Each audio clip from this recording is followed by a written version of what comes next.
Fait divers pour clore l'actualité nationale, c'est une nouvelle qui défraie la chronique. Un individu particulièrement dangereux a ôté volontairement la vie à son propre oncle dans le quartier d'Ambouli lundi dernier. En effet, il était 17 h quand tout cela a commencé, lorsque l'auteur présumé s'est saisi d'un couteau avant de grimper sur la terrasse d'un immeuble de 4 étages en vue de se suicider. Les riverains ont tenté d'empêcher l'individu de sauter, puis ont fait appel à son oncle pour tenter de le raisonner. C'est à la vue de son oncle que l'auteur présumé poignarde à plusieurs reprises sa victime, puis se retranche dans les cimetières d'Ambouli. Dès l'alerte reçue, plusieurs unités de la gendarmerie ont été mobilisées pour encercler les cimetières d'Ambouli en vue d'empêcher le criminel présumé de quitter ce lieu, car il se trouvait en ce moment armé et dangereux. Cette opération a payé ses fruits en permettant de démasquer l'auteur retranché qui tente de prendre la fuite.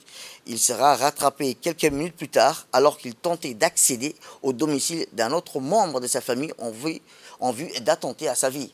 Les techniciens en identification criminelle ont de leur côté investi la scène du crime dans le dessein de recueillir les traces et indices pouvant servir à la manifestation de la vérité. Ils ont par ailleurs saisi l'arme du crime jetée dans le cimetière ainsi que les habits ensanglantés dissimulés par l'auteur présumé de ce crime odieux. L'enquête étant confiée à la section de recherche et documentation, l'auteur présumé a été placé en garde à vue. À l'issue des investigations effectuées, il sera déféré devant la justice pour répondre de ses actes.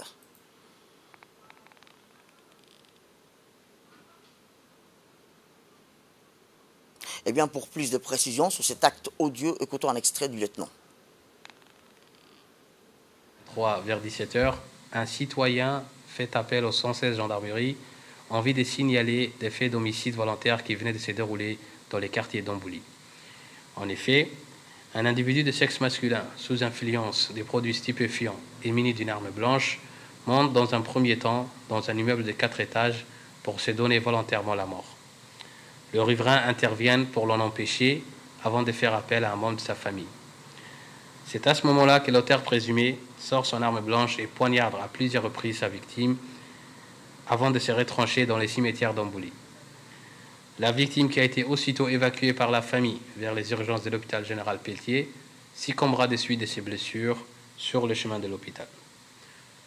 De l'alerte donnée, et vu la gravité de la situation, les gendarmes des unités judiciaires de la capitale, appuyés par leurs collègues de la gendarmerie mobile, investissent aussitôt les lieux, et c'est malgré la tombée de la nuit. Au même moment, le technicien en identification criminelle entend